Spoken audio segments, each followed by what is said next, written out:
Hello. അപ്പം നമ്മളിന്ന് അമ്പലത്തിൽ പോവാണേ. തലമുടിയൊക്കെ നമ്മളങ്ങനെ സെറ്റ് ചെയ്ത് വന്നപ്പോഴാണ് ആള് പറയുന്നത് ഹെൽമെറ്റ് ഒക്കെ ഉണ്ടെങ്കിൽ ക്ലിപ്പ് ഒരു കൈ പിടിച്ചോളാം. ആയി ശരി. അപ്പം അങ്ങനെ കൊള്ളില്ലെന്നും പറഞ്ഞ് ഞാൻ എൻ്റെ ക്ലിപ്പ് എടുത്ത് പൂക്കി ബാഗിലിട്ടു. ആള് സ്പീഡിൽ പോയതുകൊണ്ട് ഞാൻ അങ്ങനെ ഹെൽമെറ്റ് വെച്ചു. ഇതാണ് എൻ്റെ അവസ്ഥ, കണ്ടില്ലേ? ഹായ്.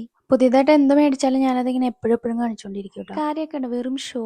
വീഡിയോ എടുത്തോണ്ടിരിക്കണേൻ്റെ ഒരു വിമാനം കണ്ട് ആ കൂട്ടത്തിൽ പോയിട്ടാ. പിന്നെ അവിടെ ചെന്ന് ഉള്ള മുടിയൊക്കെ വാരി കെട്ടി നമ്മള്. ഒട്ടും തിരക്കില്ലാത്തോണ്ട് ദൈവത്തിനെ കാണാൻ ഓടുന്നതാണ് കേട്ടോ ഈ കാണുന്നത്.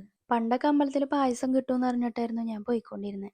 ഇപ്പൊ കൂടെ മനുഷ്യരില്ലെങ്കിലും ദൈവം ഉണ്ടാവുന്നുള്ള വിശ്വാസത്തോടെയാണ് ഞാൻ പോകുന്നത് കേട്ടോ. അങ്ങനെ പ്രാർത്ഥിച്ചു വന്നപ്പോൾ വഴി തെറ്റി അമ്പലക്കുളത്തിലേക്ക് പോയിട്ടാ. ആളമ്പലത്തിന്റെ പടി ചവിട്ടാത്ത ആളായിരുന്നു കേട്ടോ. അപ്പൊ എന്റെ കൂടെ ഒക്കെ വരുന്നുണ്ട്. എന്തിനാന്നല്ലേ, മെയിനായിട്ട് ഈ കോഫി അവിടെ കിട്ടൂട്ടെ നമുക്ക്. രാവിലെ 8:30 പോയിട്ട് നമ്മൾ സമാധാനമായി പ്രാർത്ഥിച്ചിട്ട് പിന്നെ ഒരു കോഫിയുടെ ഒക്കെ കഴിഞ്ഞ് കഴിഞ്ഞിട്ടാണ് വരാറ്. പിന്നെ നമ്മുടെ മെയിൻ ഫോട്ടോ എടുപ്പ്, അതിന് തന്നെ താഴോട്ട് ഇറങ്ങിയിട്ടാ. എവിടെ ഏത് പൂ കണ്ടാലും എന്റെ വിഷൻ എപ്പോഴും അങ്ങോട്ട് പോകട്ടാ. ഇതൊക്കെ കഴിഞ്ഞ് നമ്മൾ എന്തായാലും മസാല ദോശ വെച്ചിട്ടാട്ടോ പോവാറുള്ളൂ വീട്ടിലോട്ട്. അതങ്ങ് നിർബന്ധ.